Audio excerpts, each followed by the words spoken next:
사랑하는 여러분, 한 주 동안 평안하셨습니까? 네. 여러분들이 지금 가지고 계시는 그 이름의 뜻이 다들 있으십니까? 지금은 요즘 많은 또 젊은 부부들은 아이들의 이름을 한글 이름을 많이 짓습니다. 보라 뭐 이런 것처럼 이름의 뜻보다는 아름다운 이름을 많이 짓는데, 예전에는 이름의 이제 뜻을 많이 했지 않습니까?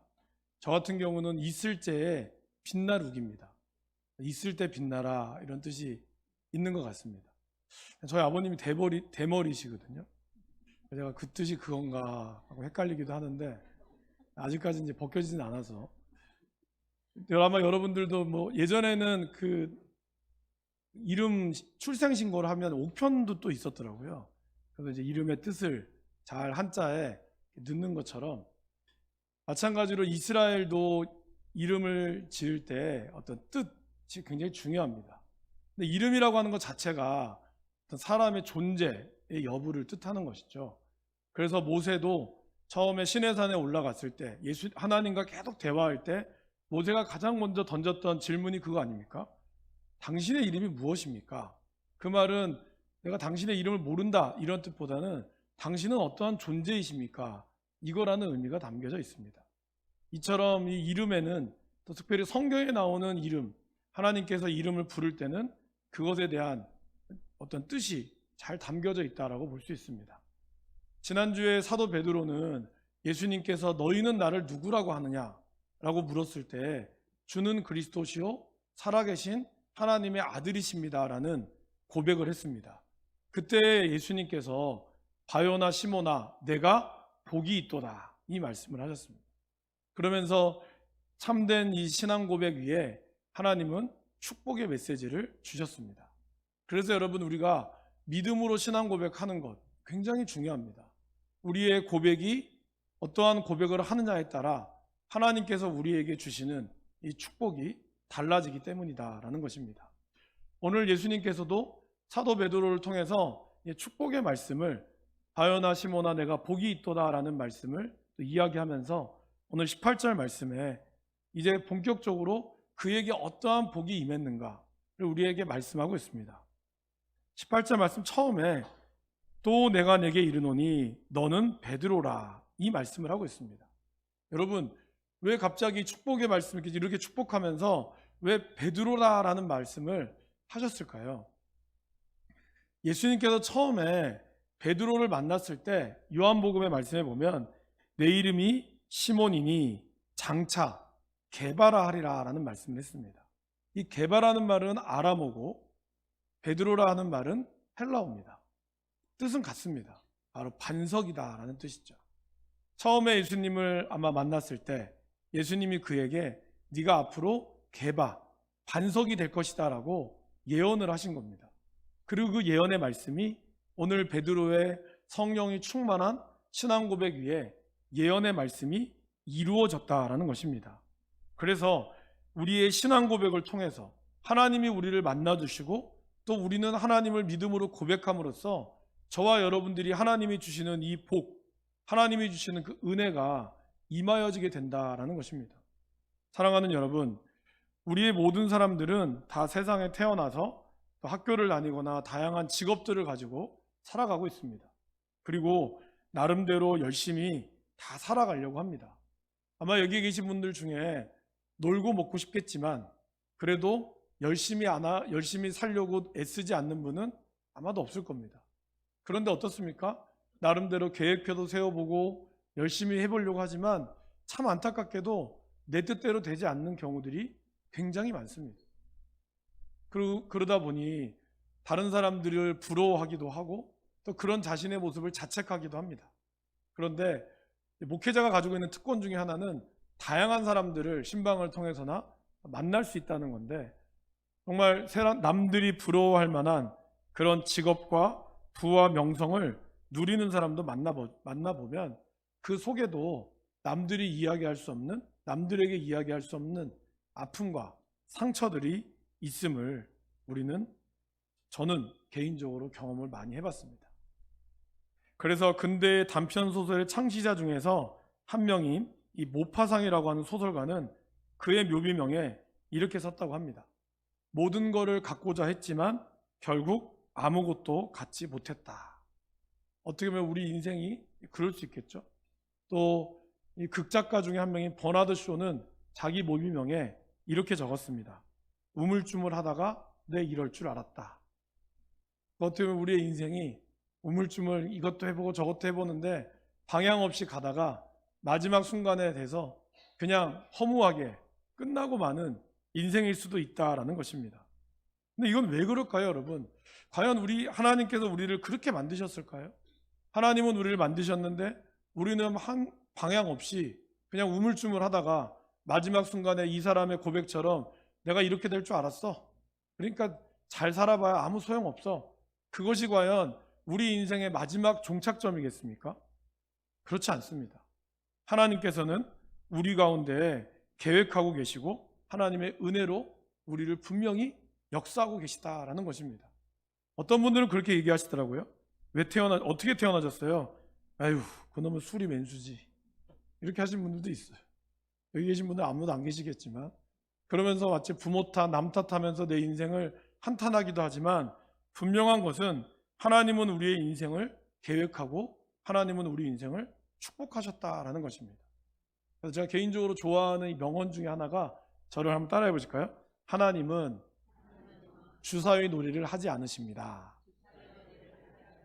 네, 마치 주사위 놀이판처럼 여러분들의 인생을 하나님께서 주사위 놀이 딱 던져서 1 나오면 너는 올해는 너는 이번 생에는 망했다. 이거고 6 나오면 아우 넌 대박이다. 하나님 이렇게 만들지 않으셨다는 거예요. 하나님은 하나님의 그분의 계획과 뜻에 맞게 여러분 한 분 한 분을 한 땀 한 땀 창조하시고 가장 아름답고 가장 존귀하게 만드셨다라는 것입니다. 그래서 오늘 이 의미 가운데도 하나님께서는 그러한 의미 가운데 오늘 베드로에게 이 말씀 너는 베드로라 이 이름에 하나님의 귀한 축복이 담겨져 있다라는 것입니다. 그럼 이제 이 뜻이 어떤 것인가? 왜 우리는 이 인생 가운데서 이 베드로라는 이름의 뜻이 무엇인가를 좀 살펴보기를 원합니다. 그 전에 제가 10년 전에 사랑의 교회 오카노 목사님께서 하시는 제자훈련 세미나를 참석한 적이 있었습니다.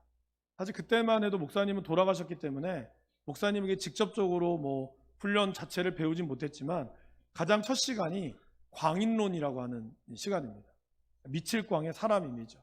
목사님께서 이 제자훈련에 미치신 거죠. 그래서 목사님 하시는 말씀이 미쳐야만 미칠 수 있다 이런 말씀이 있어요. 근데 그분이 제자훈련 첫 영상으로 항상 첫 시간을 이렇게 2시간 넘게 강의를 하시는데 가장 기억에 남는 내용 중에 하나가 그거였어요. 목사님께서 처음에 개척을 하시고 나서 가장 했던 첫 번째 설교 그것이 바로 Why the Church였습니다. 왜 이 교회여야 하는가 그거였어요. 저는 그 내용이 참 너무 제 가슴을 뜨겁게 했습니다. 여러분 지금 한국 교회에 통합측 교회만 해도 2019년도의 기준으로 9,228개의 교회가 있다고 합니다. 통합측 소속 교회만. 그리고 블로그를 찾아보니까 한국에 있는 교회가 약 한 6만 개? 그 정도 된다고 합니다. 우리 교단 말고. 그래서 오죽하면 편의점보다 많은 게 교회다 라는 말을 한다고 하죠. 근데 또 안타깝게도 그 많은 교회들이 또 코로나로 인해 여러 가지로 1년에 3,000개 이상의 교회는 또 문을 닫거나 아니면 여러 가지 이유들로 이단에게 성전을 빼앗기는 경우들도 있다고 합니다. 여러분, 우리는 그렇게 많은 교회를 보면서 하나님께서 왜 이 교회를, 그렇다면 왜 이렇게 많은 교회를 하나님은 짓도록 하셨고 또 가깝게는 저와 여러분들은 왜 이 평화교회를 다니고 계십니까? 집이 가까워서? 그것도 좋은 이유가 될 것 같습니다.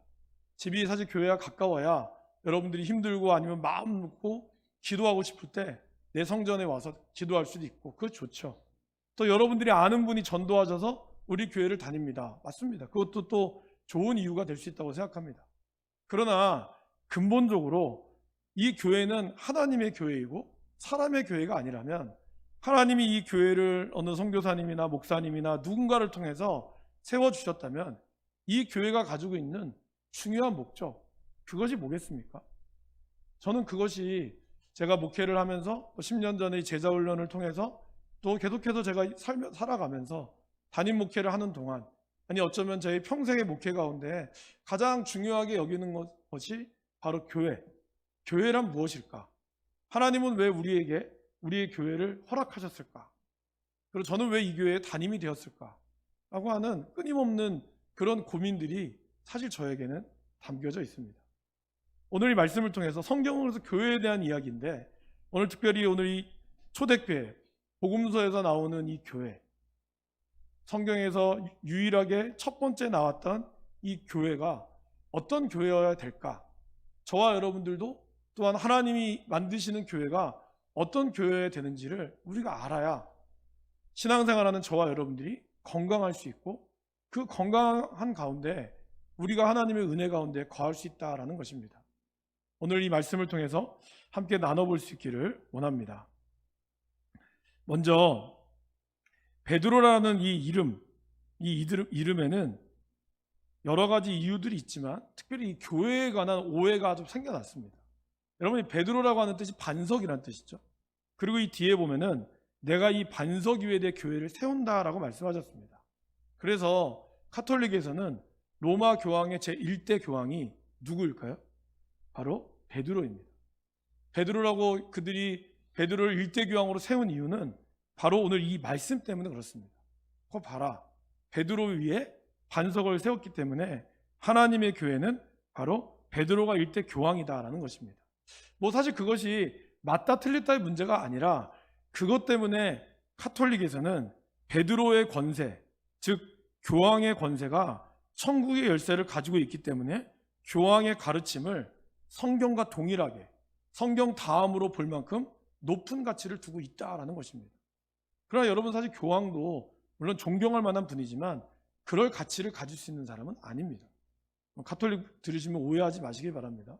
중요한 것은 근데 이 말씀의 해석 자체를 조금은 다르게 해석했다는 겁니다. 그 이유를 살펴보면 원래 이 베드로라고 하는 이 헬라어의 단어는 남성입니다. 남성, 여성 있죠? 남성의 베드로란 뜻이에요. 근데 예수님이 말씀하셨던 이 반석 위에라는 것은 여성입니다. 성이 틀려요. 그러니까 이 말씀은 또 이 베드로라고 이야기하는 이 반석의 뜻은 뭐냐 하면 딱딱하긴 하지만 덧없이 아주 작은 돌멩이를 뜻하는 거예요. 그리고 예수님이 얘기하셨던 이 반석은 무엇을 뜻하냐면 안반을 뜻하는 겁니다. 아주 거대한 안반. 그렇기 때문에 16장 18절의 말씀을 다시 해석해 보면 움직일 수 없는 안반으로 삼아 그 위에 교회를 세울 것이다 라는 것입니다. 그러니까 예수님의 말씀의 그 터 위에 베드로의 신앙 고백과 같은 자그마한 돌멩이들이 모여서 교회가 세워진다라는 의미가 담겨져 있습니다. 그래서 사도 베드로는 물론 위대한 신앙 고백을 했기 때문에 당연히 존경받을 만하고 그분이 이 교회의 어떤 시초다라고 해서 그것을 부인하는 것은 아니지만 베드로의 말이 곧 모든 교회의 권세가 된다는 뜻은 아닙니다.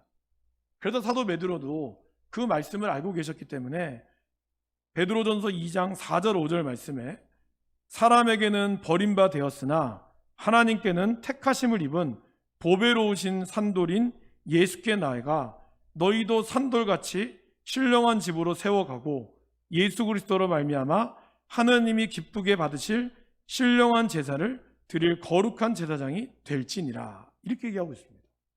보배로운 산돌이 누굽니까? 예수님이죠. 그래서 보배로운 산돌이신 예수께 나아가 너희도 어떻게 해요? 살아있는 돌같이 신령한 집으로 세워가라는 겁니다. 그 말은 거대한 안반 위에 너희들 또한 예수님의 말씀을 닮아서 그 말씀처럼 살아있는 그러한 영적 예배자로서 서라고 하는 뜻이 담겨져 있습니다. 여러분, 사도 베드로는 사도행전 12장 이후에 더 이상 그 이름이 나오지 않습니다. 이것은 베드로가 아무리 위대한 신앙 고백을 했다 할지라도, 그리고 그래서 초대교회를 세운 뛰어난 지도자라고 해서 예수님을 따르는 다른 헌신된 제자들보다 더 중요한 것은 아니다라는 것입니다. 그래서 교회는 예수님께서 반석 위에 세우셨다라는 말씀은 건물을 이야기하는 것만은 아닙니다. 원래 교회라고 하는 뜻 자체가 무엇으로부터 불러내었다라고 하는 이 에클레시아, 그리고 그들의 모임이 교회의 핵심입니다. 교회의 핵심은 뭘까요? 바로 모임이 핵심입니다. 예수를 믿는 신앙 고백하는 사람들이 모여서 하나님의 이름을 증거하고 하나님의 뜻대로 살아간다는 것을 얘기합니다. 물론 그런 모임을 위해서 교회에 이런 건물은 필요하죠. 어떻게 보면 필요할 수 있습니다. 그러나 건물이 없다고 해서 교회가 없어지는 것은 아니다라는 뜻입니다. 그리고 우리가 교회 안에 당회나 재직회나 여러 위원회가 있습니다. 그럼 그 위원회나 당회가 필요가 없을까요? 아닙니다. 필요합니다. 여러분들에게 남녀선교회 구역도 필요합니다. 그러나 중요한 것은 이것이 왜 존재해야 하느냐 이거입니다. 우리의 존재의 목적은 예수님의 부름을 위해서 존재하는 것이 되어야 합니다. 두세 사람이 주님의 이름으로, 즉 주님이 말씀하시는 뜻을 따라서 그 뜻에 순종하기 위해 모일 때 그것이 교회가 되는 것입니다. 여러분들이 모여서 이야기 나누는 이 모든 것들, 교제하고 함께 즐기며 나오는 이 모든 것들이 중요합니다. 그로 인해서 우리들은 서로의 친밀감이 높아질 수 있기 때문입니다. 그러나 그 모임의 가장 우선으로 세워야 되는 목적, 그것은 뭘까요? 바로 예수님의 영광, 그리스도가 드러나는 것, 그것이 바로 모임이 되어야 합니다. 금요일날 제주도 선교를 가서 첫 개강 예배를 드릴 때 거기 계신 김동성 목사님께서 이제 개강 예배 말씀을 전해 주셨습니다. 그때 목사님이 이제 그런 말씀을 하시더라고요. 신학교 다닐 때 수업을 하고 계신데 서임중 목사님, 이제 포항중앙교회 원로 목사님 서임중 목사님께서 수업을 진행을 하셨대요. 그때 두 사람의 학생이 질문을 던졌다고 합니다. 첫 번째 질문은, 목사님, 술을 마시면 됩니까? 안 됩니까? 지옥에 갑니까? 그런 질문을 딱 던지신 거예요. 목사님이 순간 굉장히 당황하신 거예요. 근데 갑자기 두 번째 사람이, 그건 됐고, 목사님, 담배 피면 어떻게 됩니까? 성경에 담배 피지 말라는 법이 없는데 도대체 뭐가 맞는 겁니까? 약간 도발적인 질문을 한 거예요. 그래서 목사님이 약간 좀 멘붕이 오신 거예요, 소위. 그러다가 갑자기 생각나는 말씀이 있으셨대요. 그게 뭐였냐면, 너희는 먹든지 마시든지 무엇을 하든지 하나님의 영광을 위하여 하라, 이 말씀을 하시면서 그렇게 얘기하셨답니다. 만약에 당신이 술을 마시는 것이 하나님의 영광이 된다면 왜 한 잔만 마십니까? 말술로 드세요. 여러분이 담배 피는 것이 하나님의 영광이 된다면 왜 한 대 핍니까? 매일매일 펴야죠. 그러니까 중요한 핵심은 술을 마시고 담배의 문제가 아니라 우리가 하는 이 모든 것들이 과연 하나님의 영광이 되지 않느냐가 우리 삶의 기준이다라는 것이었습니다. 사실 그 얘기를 이제 좀 재밌게 듣기도 했지만 참 은혜가 좀 되기도 했습니다.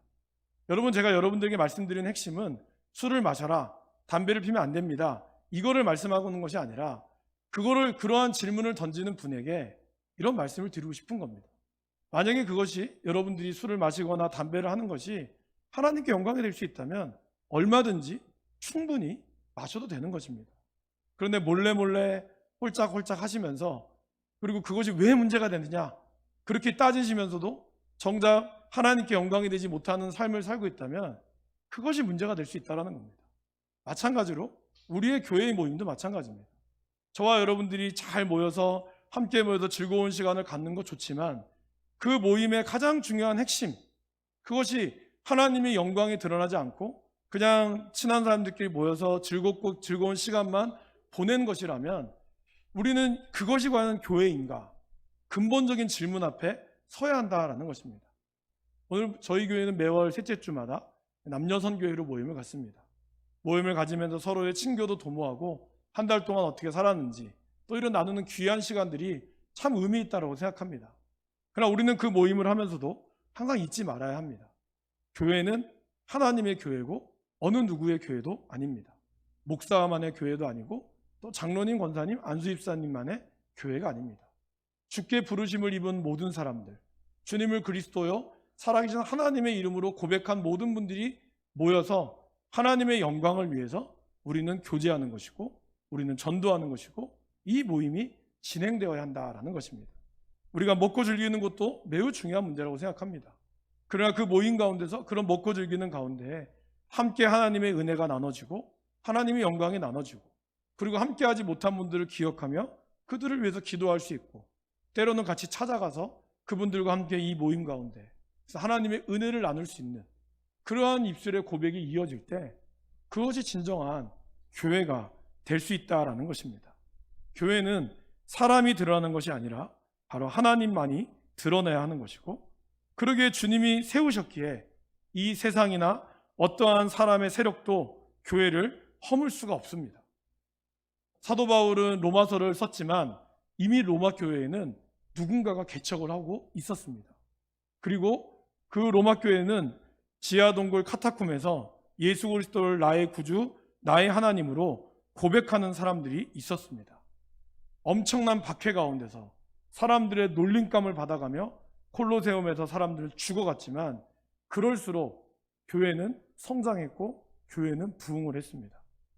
여러분, 이것이 그 당시에 있던 사람들이 강단이 있어서 죽음을 전혀 두려워하지 않는, 그렇게 심지가 견고하거나 그런 사람이었겠습니까? 아닙니다, 여러분.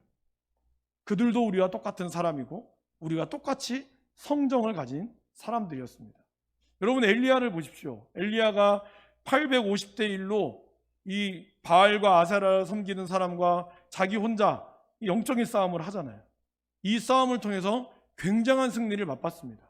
거기에 있는 구경꾼이었던 이스라엘 백성이 850명의 바알과 아세라를 섬기는 사람이 막 자기 몸을 해하고 우리의 재물을 받아주세요라고 해도 아무런 반응이 없었는데, 엘리야가 물을 다 적시면서 물을 뿌릴 때 그것이 불타버렸습니다. 거기에 있던 수많은 사람들이 감동을 받고 거기에 있는 850명에 있는 바알과 아세라 선지자들을 다 죽였어요. 엄청난 부흥 아닙니까? 이러한 부흥 앞에 섰을 때 그 다음 날이 되어서 이세벨이라고 하는 그 당시의 여왕이 엘리야에게 지명수배를 내렸습니다. 여러분, 그렇게 은혜가 충만하면 자기 그런 은혜 충만한 사람들하고 모여가지고 한번 해보자, 붙어보자, 이렇게 하면 할 수 있을 것 같지 않습니까? 그런데 엘리야는 도망을 갔습니다. 그리고 죽기를 간구했다는 거예요. 여러분, 이처럼 사람은 연약합니다. 어느 믿음 좋은 사람이라 할지라도 그 안에 인간의 연약함이 동시에 존재한다라는 것입니다. 마찬가지로 로마 교회에서 박해받던 그분들도 그분들이 정말 성격이 대단하구나, 죽음도 두려워하지 않는 강단이 있구나, 그것이 아니라 그 안에 하나님이 동행하셨을 때 성령님의 은혜와 도우심 속에 그들이 믿음의 고백이 있었기에 하나님은 그들과 동행하시고, 그리고 그들에게 그것을 감당할 수 있는 힘과 은혜를 주셨다라는 것입니다. 우리의 교회가 그런 교회가 되었으면 좋겠습니다. 즐거울 때는 다 모이지만 그것이 중요한 것이 아니라 우리가 얼마나 우리 각자가 그리스도의 이름으로 고백하고 주님을 나의 구주 나의 하나님으로 인정하면서 나아갈 때 하나님께서 그 교회를 강하게 세우시는 것입니다. 제가 몇 번을 말씀드렸지만 교회가 작다고 해서 예수님이 작은 것이 아닙니다. 교회의 크기를 우리의 믿음의 크기로, 예수님의 크기로 착각하시면 안 됩니다. 오히려 교회는 작고 보잘것없을지라도, 그러나 그곳에서 기도하는 사람, 하나님의 이름을 간절히 부르짖는 자, 예수님을 나의 구주 나의 하나님으로 고백하는 그 사람들이 있을 때 하나님은 그 교회를 강하게 사용하시는 겁니다. 그리고 그러한 교회를 통하여 하나님은 세상을 바꿀 위대한 역사들을 이루어 가신다는 것을 기억해 주실 수 있기를 간절히 바랍니다. 예수님이 세우신 교회이기에 세상적인 방법이 들어오게 되면 교회는 위기를 맞이하게 됩니다. 그래서 세상의 방법처럼 효율을 따지고 어떤 경제적 능력을 따지기 시작하면 교회는 그때부터 어려움이 들어가기 때문입니다. 처음에 교회들은 어떻습니까? 초창기 교회들을 보면 처음에 시작할 때는 예수님의 이름으로 모여서 열심히 예배하고 전도하며 성장합니다. 오직 그리스도의 이름만을 붙들고 나아갑니다. 사실 다른 거 붙들 게 없기 때문일 수도 있어요. 그런데 교회가 부흥하고 점점점 성장해 가면서 우리들은 또 다른 유혹을 받게 될 때가 있습니다. 돈이 많아지고 교회에 물질적으로 성장하고 성도들이 많아질 때 그때 인간적인 방법으로 가려고 하는 유혹을 받게 된다는 것입니다. 여러분, 어떤 교회가 시험에 가장 많이 들까요? 성장하는 교회가 시험에 제일 많이 듭니다.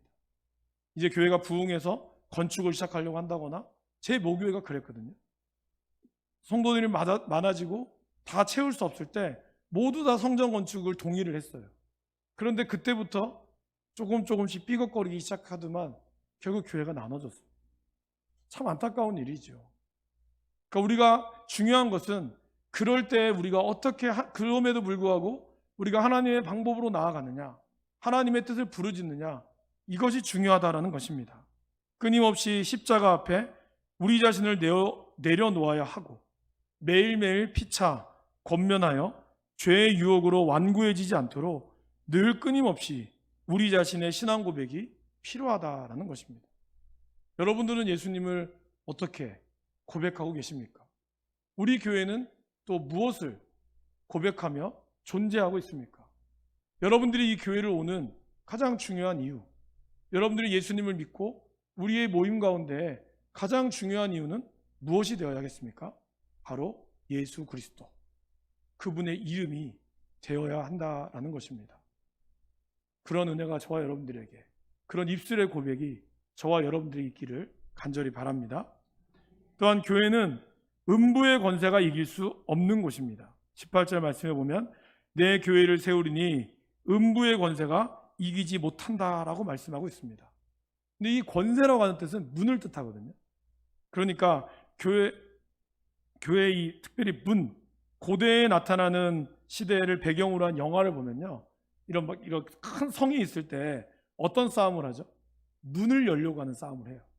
성문을 올라타고 성문을 열면 거기에 기다리고 있던 수많은 군사들이 들어오면 이미 그 성벽은 허물어지는 거죠. 그래서 아무리 성벽이 견고할지라도 문이 열리면 끝장나는 겁니다. 그것을 이야기하고 있습니다. 우리에게는 수많은 문들이 저와 여러분들을 가로막고 있습니다. 때로는 이 땅에 저와 여러분들이 어떤 성공하는 문, 그리고 사단의 문과 죽음의 문이 우리를 둘러싸고 있습니다. 그 문을 부수고 탈출하여 저편에 있는 생명과 영생의 세계로 나아가는 것, 그것이 바로 교회라는 것입니다. 그리고 교회는 문이 없어요. 여러분 그거 아십니까? 교회는 문이 있는 것이 아니라 교회는 언제나 열려 있어야 하는 것이고, 그리고 교회는 언제나 가두어 있는 것이 아니라 펼쳐져야 한다는 것입니다. 그래서 끊임없이 교회가 성장하고 나아가는 것도 결국에는 선교적인 교회가 성장할 수밖에 없습니다. 내가 가지고 있는 것을 지키는 것이 아니라 오히려 가지고 있는 것을 거저받았으니 거저줄 줄 알고 그 일들을 향하여 계속해서 나누고 퍼질 수 있을 때, 그때 하나님이 부어주시는 은혜가 있는 것입니다. 여러분, 사해라고 하는 바다를 들어보셨죠? 요단강에서부터 헐몬산 이슬로부터 쭉 내려오면 마지막으로 종착하는 바다 이름이 바로 사해입니다. 사해가 영어로 뭘까요? 데드시, 죽은 바다란 뜻이죠. 왜 바다가 죽었을까요? 받기만 하고 더 이상 배출하지 못하기 때문입니다. 이 사해라고 하는 바다는 지형적으로 마이너스 400m입니다. 그러니까 보통 지형보다 내려와 있기 때문에 계속 물을 흡수할 수는 있지만 이 물이 빠져나갈 수 있는 구멍이 없는 거예요. 그러다 보니까 오랜 시간 속에 물은 들어오고 온갖 것들이 다 들어오다 보니까 염분은 높아졌지만 증발 외에는 이 물이 나갈 수 있는 것이 없죠. 고인물이 썩는다는 것처럼 사해바다는 그래서 죽은 바다가 된 것입니다. 우리의 신앙이 받은 은혜만을 그냥 간직할 줄만 알고 그것을 내가 퍼지지 못하면, 내가 문을 단단히 닫기만 한다면 그 문은 결국 죽은 문이 되고 말 것입니다. 그러기에 예수님은 음부의 문을 이야기하고 있어요. 근데 이 문이 우리를 이기지 못한다라고 이야기하고 있습니다. 이런 의미에서 우리는 교회라고 하는 것은 이 음부의 권세를 깨트리고 세상으로 나아가야 하기 때문에 교회는 전투적이라고 할 수 있고, 세상의 영적 전쟁을 위해서 또한 사도 바울은 우리에게 전신갑주를 입으라라고 말씀하고 있습니다. 우리는 이 전투를 피할 수가 없습니다. 여러분들이 예수님을 주로 고백하는 순간 우리는 그 고백의 신앙대로 음부의 권세를 깨트리기 위해서 저와 여러분은 존재하고 있고, 그것은 곧 우리는 이 싸움을 피할 수가 없다라는 것입니다. 왜냐하면 예수님을 주로 고백하는 사람들은 음부의 권세가 여러분들을 막고 있기 때문입니다. 그래서 사단은 끊임없이 우리로 하여금 분열하게 만들고 시기와 질투를 통해서 우리 안에 평화를 이루지 못하도록 만듭니다. 각자의 담을 쌓게 만드는 거죠. 그래서 사단은 분열해서 당을 짓게 만들고 나랑 친한 사람 담을 만들고 나하고 편한 사람 만들고 교회 안에서도 이러한 담들이 많아지면 많아질수록 교회는 다치고 만다라는 것입니다. 그것이 아니라 교회는 이 담을 허물고 예수 그리스도로 인하여 끊임없이 모든 선교회들이 모든 지체들이 복음을 전하며 나아가는 그것이 될 때 하나님께서 계속해서 위로부터 불러주는 은혜가 흘러가고 아침마다 새롭고 늘 새로울 수 있다는 것을 오늘 예수님은 우리에게 말씀하고 있습니다. 신앙을 고백하는 자, 그러한 사람에게 하나님은 바로 이러한 음부의 권세가 이길 수 있는 힘을 준다라는 것입니다. 그래서 우리가 교회는 사단의 실체를 밝히고 예수 그리스도를 고백하는 이들에게 예수님의 권능과 생명을 선포하는 것이 되는 것입니다. 그래서 우리는 이 교회의 믿음의 신앙 고백하는 사람들은 결국 거룩함과 순결함, 하나님 앞에서 그것을 지켜나갈 때 하나님이 우리의 교회를 세워가고 붙들어 준다는 것입니다. 히브리서 12장 14절 말씀에 모든 사람과 더불어 화평과 거룩함을 따르라. 이것이 없이는 아무도 주를 보지 못한다라고 얘기하고 있습니다. 주를 보고 싶으십니까? 이 말씀처럼 화평함과 거룩함을 추구하시길 바랍니다. 주 앞에 내가 정결하고 주 앞에 내가 설 때 하나님께서 여러분들과 우리 교회에 하나님의 은혜를 부어주실 때 역사하게 될 줄 믿습니다. 저는 마지막으로 이 말씀을 좀 준비하면서 교회를 이야기한다는 것이 과연 사랑하는 우리 성도들에게 어떠한 의미가 있을까? 그것이 좀 고민이 되었습니다. 좀 더 실생활에 좋은 말씀을 전하는 것도 좋겠지만 왜 이 말씀을 저에게 하나님은 주셨을까? 그때 제가 떠올랐던 말씀은 마태복음 6장 33절이었습니다. 먼저 그의 나라와 그의 의를 구하라. 그리하면 이 모든 것을 너희에게 더하시리라. 사랑하는 여러분, 하나님은 어떤 분이실까요? 저를 따라해 보실까요? 하나님은 복을 주고 싶어서 안달이 나신 분입니다. 좀 더 크게 해볼까요? 안달이 나신 분입니다. 하나님은 여러분에게 복을 주고 싶어서 안달이 나셨다는 거예요. 막 속이 막 퉁퉁하고 뛰시는 거예요. 그런데 문제는 그거를 받을 사람이 받을 만한 능력이 안 돼요. 그릇이 안 돼. 그럼 못 주는 거예요. 여러분들에게 많은 능력이 있는데 그 능력을 이어줄 누군가가 없거나 아니면 자녀들이 있는데 이 자녀가 이 많은 거를 받을 만한 그릇이 안 돼요. 주면은 다 말아먹게 생겼어. 이 자녀한테 맡기면. 그럼 여러분 주실 수 있습니까? 내가 아마 그런 분들 눈 감을 때까지 아마 평생 걱정하다 끝나실 거예요. 마찬가지로 하나님은 우리에게 이 모든 거를 주기를 원하시는데 하나님은 갖고 계신 분이 아닙니다.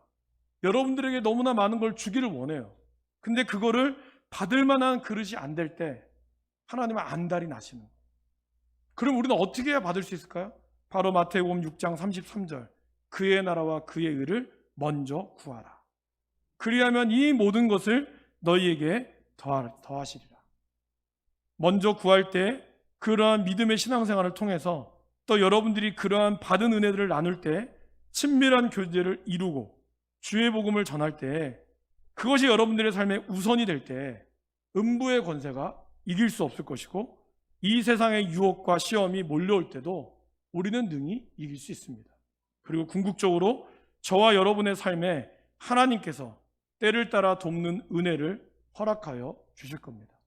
이 은혜를 복을 경험하시는 하루하루가 되시기를 간절히 바랍니다.